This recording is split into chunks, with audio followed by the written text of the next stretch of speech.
Discuss करेंगे local e commerce market में एक सिंगल प्रोडक्ट के ऊपर।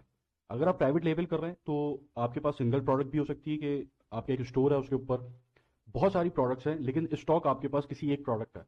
क्योंकि अगर आप नया काम स्टार्ट कर रहे हैं, आपके पास बजट टाइट है, आपके पास बड़ी टीम नहीं है, वेयर हाउस नहीं है, स्टॉक नहीं है, इन्वेस्टमेंट नहीं है, तो आप एक सिंगल प्रोडक्ट से स्टार्ट करते हैं और उसको फिर आप स्केल करके अपने बिजनेस के अंदर और मल्टीपल प्रोडक्ट्स को ऐड करके ब्रांडिंग की तरफ जाते हैं। यह आपका रोड मैप होता है। तो ये जो स्ट्रैटेजी है लोकल ई कॉमर्स की, इसके अंदर हम सिंगल प्रोडक्ट से बिल्कुल आप जीरो से स्टार्ट हुए हैं, यहां से अब आप स्केल कर रहे हैं मल्टीपल प्रोडक्ट्स की तरफ और ब्रांडिंग की तरफ आप जा रहे हैं।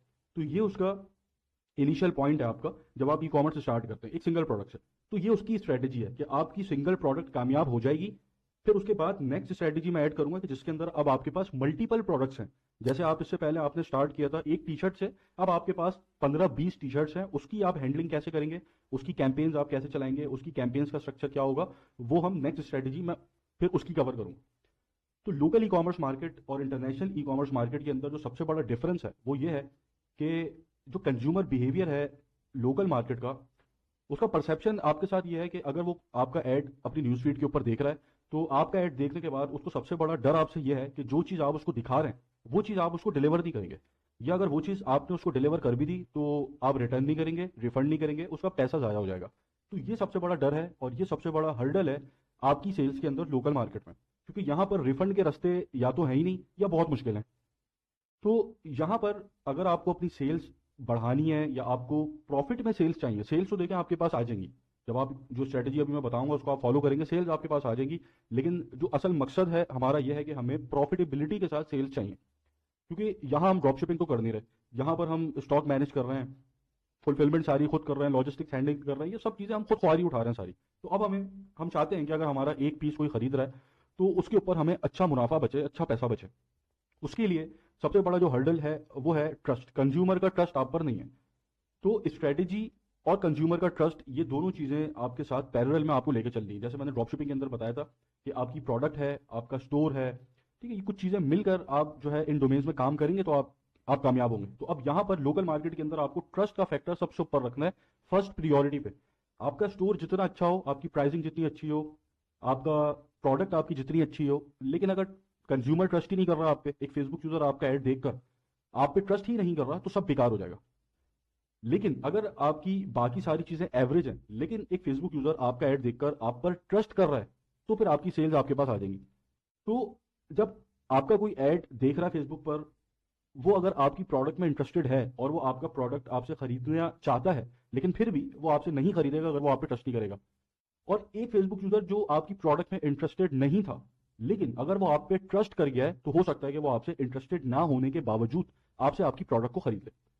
तो यहां पर आपको कंज्यूमर का ट्रस्ट सबसे पहले जीतना है। ट्रस्ट आ जाएगा, उसके बाद आपके पास प्रॉफिट्स के अंदर सेल्स आना शुरू हो जाएंगी और आपका बिजनेस ग्रो करेगा। याद रखिएगा ये स्टेप नंबर 1 है। यहाँ आप एक सिंगल प्रोडक्ट से स्टार्ट कर रहे हैं बिल्कुल टाइट बजट के साथ, और अब आपका गोल ये है कि अब आपको ब्रांडिंग की तरफ जाना है, मल्टीपल प्रोडक्ट्स को ऐड करना है, एक बड़ी टीम हायर करनी है, वेयर हाउस बनाना है, एक प्रॉपर ई कॉमर्स का बिजनेस करना है।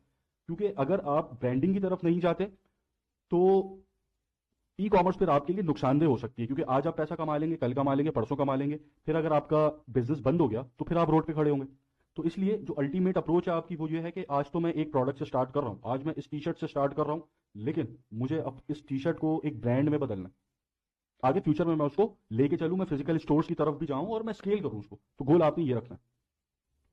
तो अब कंज्यूमर का ट्रस्ट, जैसा मैंने एड क्रिएटिव गाइड के अंदर डिस्कस किया था कि आपकी जो आप एड्स अपने बना रहे हैं क्रिएटिव आपके किस तरह के हैं, आपके पेज का ब्रांड का नाम कैसा है, आपका ब्रांड का लोगो कैसा है, आपने कौन से इमेजेस का इस्तेमाल किया है, आपका स्टोर कैसा है। अब जैसे ये एक स्टोर है कैम्ब्रिज, ठीक है, आप इसकी फोटोग्राफी देखें जो इन्होंने की हुई है, और आप एक ये स्टोर देखें, आप इसकी फोटोग्राफी देखें। तो अब कोई ऐड अगर देखकर ऐसे स्टोर पे लैंड होगा तो 90% केसेस के अंदर तो वो यही देखकर डर जाएगा कि मेरे साथ स्कैम हो जाएगा, कोई फ्रॉड हो जाएगा।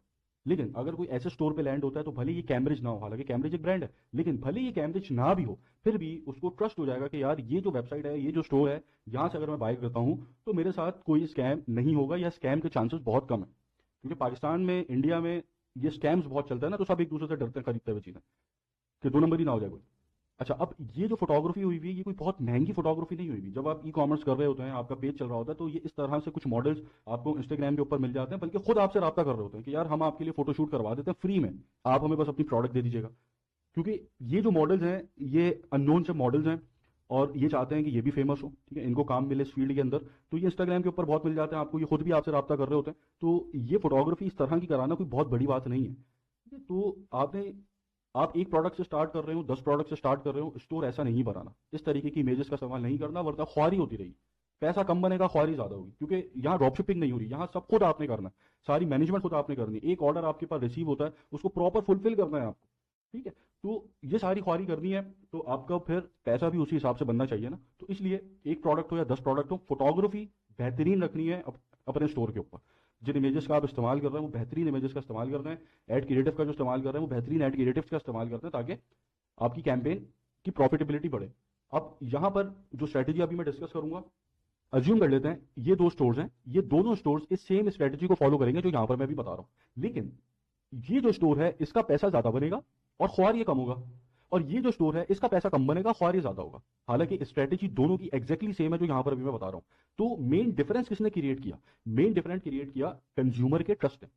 कंज्यूमर इस स्टोर पे ट्रस्ट कर पा रहा है, तो इस स्टोर का पैसा ज्यादा बन रहा है और ये ख्वार कम हो रहा है। कंज्यूमर इस स्टोर पे आसानी से ट्रस्ट नहीं कर पा रहा, इसलिए इसका पैसा कम बन रहा है, ख्वार ये ज्यादा हो रहा है। तो मेन फैक्टर जो है आपकी प्रॉफिटेबिलिटी का लोकल मार्केट के अंदर, वो कंज्यूमर का ट्रस्ट है आप पर। इस चीज को अपने जहन में रखिएगा। तो कंज्यूमर का ट्रस्ट किस तरीके से डेवलप करना है, ये मैंने एड क्रिएटिव गाइड के अंदर इन डेप्थ एक्सप्लेन किया है। उसके साथ आप कुछ और चीजें इंप्लीमेंट कर सकते हैं, जैसे कि आप एक पॉलिसी दे दें, फर्स्ट चेक देन पे की पॉलिसी दे दें, कि पार्सल आपके घर पर आएगा, कस्टमर उसको खोलेगा, चेक करेगा, चीज अच्छी होगी, क्वालिटी अच्छी होगी, साइजिंग सही होगी, तो वो राइडर को पे कर देगा, वरना ऑर्डर को कैंसिल करके पार्सल रिटर्न कर देगा। अब ये पॉलिसी आपने एक्चुअल में नहीं देनी। अगर आप असल में सबको पॉलिसी दे देंगे तो 95% पे रिटर्न पहुंच जाएंगे आपके। ये आपने एक एक मखसूस सिटी में देना है, किसी भी एक छोटे सिटी के अंदर दे दें। मुल्तान को आप दे दें कि जो मुल्तान के कस्टमर्स हैं उनके लिए ये ऑफर है, या आप मेंशन करें जगह जगह एड्स के ऊपर अपने स्टोर के ऊपर, कि वो पार्सल पहले खोलेंगे, चीज को चेक करेंगे, चीज सही हुई, जो दिखाई जा रही है वैसी हुई, क्वालिटी अच्छी हुई, तो वो पे करेंगे, वरना वो पार्सल रिटर्न कर देंगे। तो ये ऑफर सिर्फ मुल्तान वालों के लिए है। लेकिन अब मैं कराची में बैठा हूँ, लाहौर में बैठा हूँ, तो आपको लाहौर वाला उसको देखेगा, बोलेगा यार मुल्तान वालों के लिए ये ऑफर दे रहे हैं कि पार्सल खोलें चेक करें, तो लाहौर वाला ट्रस्ट कर जाएगा उस पर। वो बोलेगा चीज सही होगी, इसीलिए तो ये मुल्तान वालों को भी पार्सल खोलने की इजाजत दे रहे हैं। या अगर आपकी कुरियर कंपनी ट्रांसपेरेंट फ्लायर के अंदर डिलीवर कर सकती है पार्सल्स को, तो आप ये मेंशन कर सकते हैं कि जो आपके पास चीज डिलीवर होगी वो ट्रांसपेरेंट फ्लायर के अंदर होगी।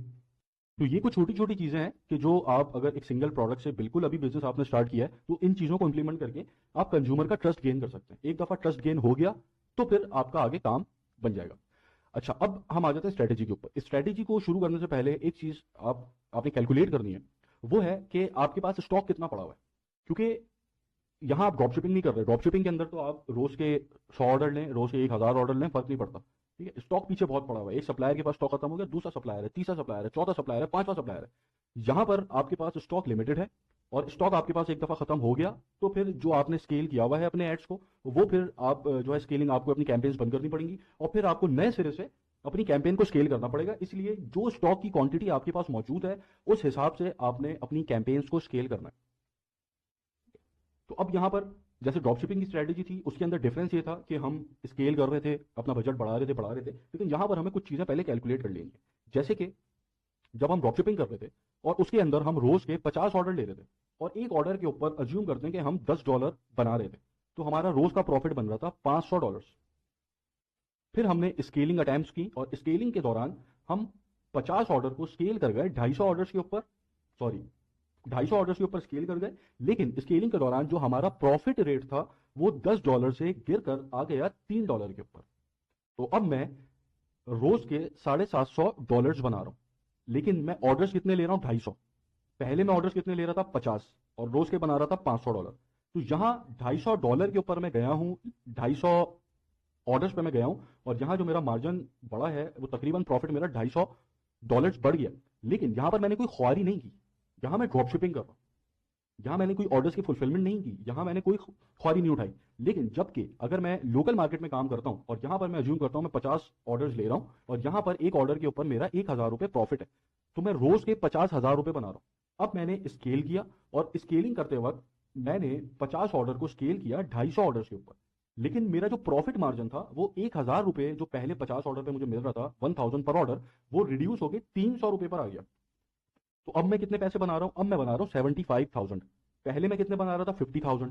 जब 50,000 में बना रहा था तो उस वक्त मैं ऑर्डर्स कितने फुलफिल कर रहा था? 50। अब मैं ऑर्डर्स कितने फुलफिल कर रहा हूँ? 250। तो कितना बड़ा डिफरेंस है? 5 गुना ज्यादा अब मैं मेहनत कर रहा हूँ, मेरी ख्वारी 5 गुना ज्यादा बढ़ गई है। लेकिन जो मेरा इनकम बढ़ी है वो कितनी बढ़ी है? सिर्फ 25,000। तो ये मेरे लिए एक्सेप्टेबल नहीं है लोकल ई कॉमर्स मार्केट, क्योंकि स्केलिंग के अंदर आपका कॉस्ट पर रिजल्ट हमेशा बढ़ता ही है। अगर आपको इनिशियल लेवल के ऊपर एक परचेस $5 की पड़ रही है, तो वो जब आप स्केलिंग की तरफ जाएंगे तो वो परचेज $6, $7, $8 पे चली जाएगी। आपका बजट जैसे जैसे आप इंक्रीज करेंगे वैसे वैसे आपका सीपीआर भी बढ़ेगा साथ। स्केलिंग में ये होता है। तो लोकल मार्केट के अंदर आपको स्केल करना है अपनी प्रॉफिटेबिलिटी को मेंटेन करते हुए। यहां पर जैसे हम ड्रॉपशिपिंग के अंदर अपने फेस को शिफ्ट कर रहे थे, यहां पर फेस शिफ्ट हम अपने प्रॉफिट, अगर हमें प्रॉफिट, हमारा पैसा जो हमें स्टार्टिंग में इनिशियल लेवल के ऊपर जो पैसा बन रहा है हमारा वैसे ही बन रहा होगा तो हम स्केल करेंगे, वरना नहीं करेंगे। क्योंकि मैं 50 ऑर्डर पर डे मेरे पास आ रहे हैं और 50,000 रुपये पर डे मैं कमा रहा हूं, ये मेरे लिए, इसके ऊपर मैं राजी हूं। बनस्बत इसके कि मैं 75,000 कमाऊं पर डे, लेकिन मैं ख्वारी उठाऊं 250 ऑर्डर फुलफिल करने की। मेरे लिए 50 ऑर्डर की ख्वारी पे 50,000 बना लेना बेहतर है। तो इसको भी आपने अपने जहन में रखना है, इस कैलकुलेशन को। तो लोकल मार्केट के अंदर सिंगल प्रोडक्ट अगर आप बेच रहे हैं तो यहां पर आपकी जो कैंपेन बनेगी वो वैसे ही आप सेल्स कैंपेन बनाएंगे, जहां आप मैनुअल सेलेक्ट करेंगे और वार्म अप कैंपेन होगी आपकी। तो यहां भी मैं ज्यूम करता हूं कि बिजनेस बिल्कुल नया है, इससे पहले आपने कभी फेसबुक पेज नहीं चलाया।